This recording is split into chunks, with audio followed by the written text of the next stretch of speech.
Relation between difference operator delta and d যেটা ddx of differential calculus অর্থাৎ আমাদের এই ডেল্টা এবং d এর মধ্যে সম্পর্ক স্থাপন করব। সেক্ষেত্রে আমরা টেলরস থিওরেমে এক্সপানশন জানি f of x plus h equals to f of x plus h f dash x h square factorial to f double dash x এইভাবে এগোবে। তাহলে এটা হচ্ছে একটা টেলরস সিরিজ। তো আমরা f of x plus h এর জায়গায় এটা e f of x এটা হচ্ছে আমাদের shift operator e f of x equals to হয়ে যায় f of x plus h।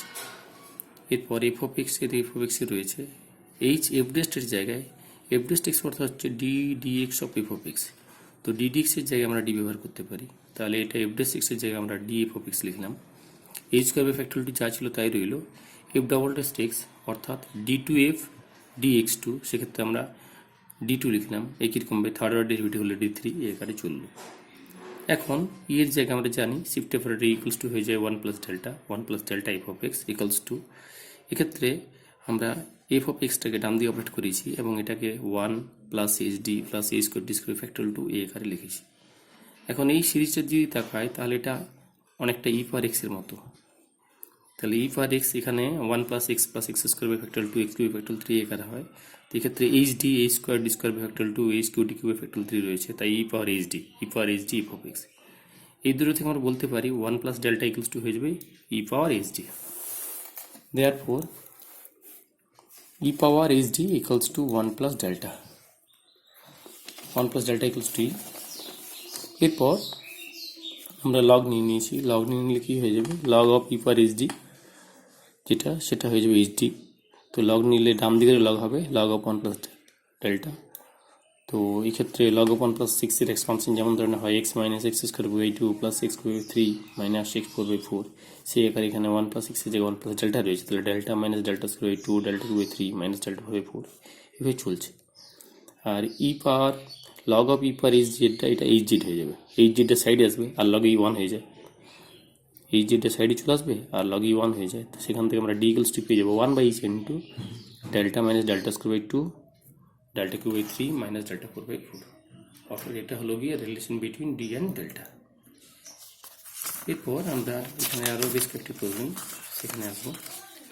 আমাদের কতগুলো গিভেন ভ্যালু থেকে আমরা এফ অফ এক্স এর মান নির্ণয় করবো, অর্থাৎ এফ অফ এক্স এর মান নির্ণয় করতে হবে, যেক্ষেত্রে আমাদের একটা টেবিল রয়েছে সেই টেবিল থেকে। তার জন্য আমরা এখানে একটা প্রবলেম আলোচনায় আসছি।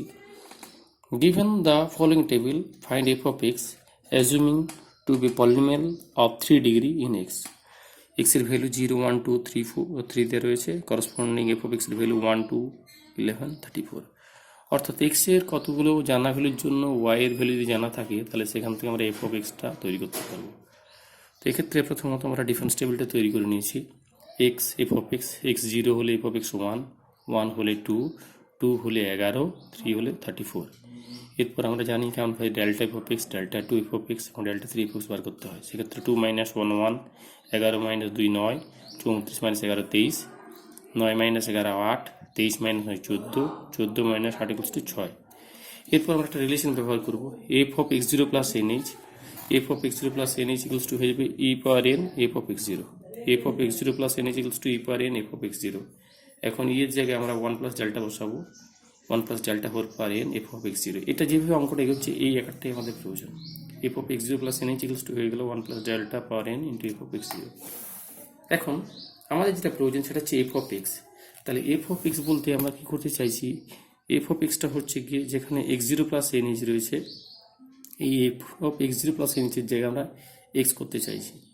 তো সেক্ষেত্রে আমাদের এই আকারটা আসবে এই আকারে। Thus f of x equals to 1 plus delta power x f of 0। এটা আমরা কীভাবে পেলাম না, এক্ষেত্রে আমরা করেছি কি h equals to যদি 1 নিয়ে নিই, x জিরোটা 0 নিয়ে নিই, x জিরোটা 0 এই আগের ক্ষেত্রে চলে আসি। এখানে আমরা করেছি কি x জিরোটা 0 নিয়ে নিয়েছি, তাহলে এটা এনএইচ হচ্ছে, এন এর জায়গায় আমরা নিয়ে নিলাম x এবং এইচ এর জায়গায় নিয়ে নিলাম 1। তাহলে এক্সপ্রেশনটা এখানে আসবে F of X equals to 1 plus delta power x F of 0।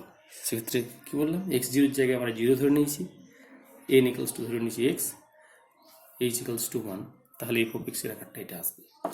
এটা আমাদের এক্সপানশন আমরা জানি, binomial expansion 1 plus delta power N আকারে এক্সপানশনটা এসেছে, এই এক্সপানশনটা চলতে থাকবে। এরপর এফ অফ জিরো অপারেট হলো, তাহলে 1 ইন্টু এফ অফ জিরো হবে plus X into delta F of zero plus delta two F of zero এভাবে চলতে থাকবে। আমাদের এই ইনফাইনাইট পর্যন্ত চললেও সবগুলোর প্রয়োজন নেই, কারণ আমাদের এখানে delta three F of x পর্যন্ত মানগুলো প্রয়োজন রয়েছে, সেই মানগুলো আমরা বসাবো, বাকি মানগুলো আমাদের প্রয়োজন নেই। তাই এখানে ডেল্টা থ্রি এফ অফ জিরোতে আমরা এখানে শেষ করেছি। এরপর যদি টেবিলে দিয়ে তাকাই তাহলে ডেল্টা এফ অফ জিরো, সেক্ষেত্রে আমরা আগের দিন শিখেছিলাম কেমন করে ডেল্টা এফ অফ জিরোটা পাবো। তো এটা জিরো, এটা 1, এখান থেকে কোনাকুনি আসতে হবে। তাহলে ডেল্টা এফ অফ জিরোর মানটাকে আমরা যখন করবো, এখান থেকে কোনাকুনি মান আসবো, এখান থেকে কোনাকুনি গেলে 1-এর পরে কোনাকুনি, এটা ডেল্টা এফ অফ জিরোর মান হয়ে যাবে 1। একইরকমভাবে ডেল্টা টু এফ অফ জিরোর মান হয়ে যাবে 1 থেকে কোনাকুনি আসবো, 1 থেকে কোনাকুনি গেলে 8।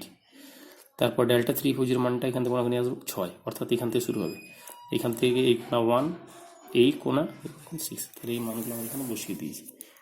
এখানে মানগুলো বসিয়ে দিলে আমরা এফ অফ এক্সের ভ্যালুটা পেয়ে গেলাম। এরই একটা প্রবলেম সিমিলার ওয়েতে করা রয়েছে, তোমরা এই প্রবলেমটা পুরো হুবহু দেখে নিতে পারো। একইরকমভাবে এগিয়েছে সব কিছুই, ঠিক। সেক্ষেত্রে আমাদের এফ অফ জিরোর মানটা 41, এখান থেকে কোনাকুনি মান আসবো, 41 থেকে 2 হবে, 2 থেকে আরও 2 হবে, এবং পরবর্তী ক্ষেত্রে এটা delta three F of x করা হয়নি, করলে সবগুলো আমাদের কী বেরোবে, জিরো বেরোবে, কারণ এটা কনস্ট্যান্ট বেরিয়ে গেছে, delta three F of extra zero বেরোবে। সেক্ষেত্রে এখানে ডেল্টা টু এফ অফ এক্সে এই জায়গাটা শেষ হয়ে যাবে, বাকিগুলো করলে ক্যালকুলেশন জিরো আসবে। এই আঙ্গিকেই আরও একটি প্রবলেম আমরা দেখব, গুরুত্বপূর্ণ প্রবলেম, একবার পরীক্ষায় এসেও এই ধরনের একটা problem. Estimate the missing term in the following table. এটা টেবিলটার মধ্যে 0, 1, 2, 3, 4 এক্সের ভ্যালু রয়েছে, এফ অফ এক্সের ভ্যালু 1, 3, 9, এই 3-এর জায়গায় ভ্যালুটা নেই, আমাদের 4-এর ভ্যালু 81 রয়েছে। তাহলে আমাদের এই এফ অফ 3-এর মানটা বার করতে হবে, যেহেতু 3-এর জায়গায় ভ্যালুটা নেই। এক্ষেত্রে we are given 4 values of F of x, therefore we assume that F of x is a polynomial of degree 3, Das the fourth difference of F of x Venice. অর্থাৎ এক্ষেত্রে যেহেতু যে ভ্যালুগুলো দেওয়া রয়েছে, 1, 2, 3, 4টা ভ্যালু দেওয়া রয়েছে, 4টা ভ্যালু দেওয়া থাকলে এফ অফ এক্সটা আমাদের একটা 3 ডিগ্রি পলিনোমিয়াল হয়ে যাবে। এফ অফ এক্সটা যদি 3 ডিগ্রি পলিনোমিয়াল হয়ে যায়, তাহলে 3 ডিগ্রি ডিফারেন্সটা কনস্ট্যান্ট হবে, 4 ডিগ্রি ডিফারেন্সটা জিরো হয়ে যাবে। অর্থাৎ ডেল্টা 4 এফ অফ এক্সটা আমাদের জিরো হয়ে যাবে, আমরা সেটা ব্যবহার করেছি, delta 4 F of X equals two zero for all values of x. এখন ডেল্টার জায়গায় আমরা -1 রাখতে পারি, ডেল্টা ইকুয়ালস টু -1, তাহলে -1 whole power 4 F of X, -1 whole power যেটা রয়েছে এটা এক্সপান্ড করলে e power 4 -4 e cube plus 6 square minus 4e plus 1, এটা -1 whole power 4 expansion into F of X equals to 0। এরপর এফ অফ এক্সটা অপারেট হয়েছে, তো এটা শিফট অপারেটের ক্ষেত্রে E power N F of X equals to হয়ে যায় x plus N H. তো এই ক্ষেত্রে এইচটাকে 1 ধরে নেওয়া হয়েছে, কারণ ভ্যালুগুলো সব 1 ডিফারেন্সে রয়েছে, 0, 1, 2, তাহলে স্টেপ লেন্থ এইচটা হচ্ছে গিয়ে এক গ্যাপে রয়েছে, তাই এইচটা 1। তাহলে এখানে হয়ে যাবে F of x plus 4 E power 4 F of x হয়ে যাবে F of x plus 4 minus 4 into E3 F of extra হয়ে যাবে F of x plus 3, E2 F of extra হয়ে যাবে F of x plus 2, E F of extra হয়ে যাবে F of x plus 1 plus F of X equals to 0। আচ্ছা, এরপর আমরা কি করব না, এই এক্স এর জায়গায় আমরা আমাদের চাই তো 3 ভ্যালুটা, আমাদের কোন ভ্যালু জানা আছে, F of 0, F of 1, F of 2, F of 4 জানা রয়েছে, তাহলে আমরা এক্স এর জায়গায় 0 রিপ্লেস করব। এক্স এর জায়গায় যদি 0 বসিয়ে দিই, পুটিং এক্স ইকুয়ালস টু 0, তাহলে এটা কত হয়ে যাবে F of 4 minus 4 F of 3 plus 6 F of 2 minus 4 F of 1 plus F of 0 equals to 0। তাহলে এখান থেকে এফ অফ 0 এর মান 1 বসাবো, এফ অফ 1 এর মান 3, এফ অফ 2 এর মান 9, এফ অফ 4 এর মান 81। তাহলে এফ অফ 3 এর একটা রাশিমালা বের হবে। এই মানগুলো যখন আমরা বসিয়ে ফেলছি, তখন পুটিং এক্স ইকুয়ালস টু 0 করলে এই রাশিমালা 0 করবো এবং সবার ভ্যালু যখন বসিয়ে দেবো, তখন আমরা এফ অফ 3 মানটা 31 পেয়ে গেলাম। এখান থেকে আমরা সমাধান করে এফ অফ 3টা 31 পেয়ে গেছি। এই প্রবলেমটাতে একটার জায়গায় দুটো ভ্যালু জানতে চাওয়া হয়েছে, অর্থাৎ আগের প্রবলেমটার চেয়ে এটা একটা বড় প্রবলেম তুলনামূলকভাবে। পদ্ধতিগতভাবে আমরা একই রকমভাবে এগোবো, কিন্তু এটা একটু বড় প্রবলেম হয়ে গেছে। সেক্ষেত্রে এখানে কটা ভ্যালু দেওয়া রয়েছে, 1, 2, 3, 4, এখানেও 4টা ভ্যালু দেওয়া রয়েছে, অর্থাৎ এটা একটা পলিনোমিয়াল যেটা হবে গিয়ে, সেই পলিনোমিয়াল সাপেক্ষে 4th অর্ডার ডিফারেন্সটা এটাও 0 হয়ে যাবে। তো 4th অর্ডার ডিফারেন্স 0 করলে ডেল্টা 4 এফ অফ এক্সটা 0 হতো, তাই ডেল্টা 4 এর জায়গায় -1 পাওয়ার 4 এফ অফ এক্স 0 হয়েছে। এই এক্সপানশনটাকে ভেঙে দেওয়া হয়েছে, ভেঙে দেওয়ার পর এখানে আবার এফ অফ 1 এর ভ্যালু জানা নেই এবং এফ অফ 4 এর ভ্যালু জানা নেই। এই যে রাশিমালাটা আমরা উপরে পেয়েছি, এই রাশিমালায় এক্স এর জায়গায় এক্স ইকুয়ালস টু 0 বসাও একবার, এবং এক্স ইকুয়ালস টু 1 বসিয়ে আমরা দুটো রাশিমালা পেয়েছি। একটা x=0 বসিয়ে এই জায়গাতে এবং x=1 বসিয়ে, এখানে 0 এবং 1 বসাতে হবে, অন্য ভ্যালু বসালে আমরা কি মান হলো পাবো না। তাই x এর জায়গায় 0 এবং 1 বসিয়ে যে দুটো সমীকরণ এসেছে সেখান থেকে ক্যালকুলেশন করে f(3) এবং f(4) এর ভ্যালু পাওয়া গেছে। তাহলে এই চ্যাপ্টারে যে প্রবলেমগুলো ছিল আমরা সেই প্রবলেম নিয়ে আলোচনা করলাম, বিশেষত মিসিং টার্মটা নিয়ে আমরা এই যে প্রবলেমটা আলোচনা করলাম। একটা মিসিং টার্ম, দুটো মিসিং টার্ম হলে প্রবলেমটা বড় হয়ে যাচ্ছে।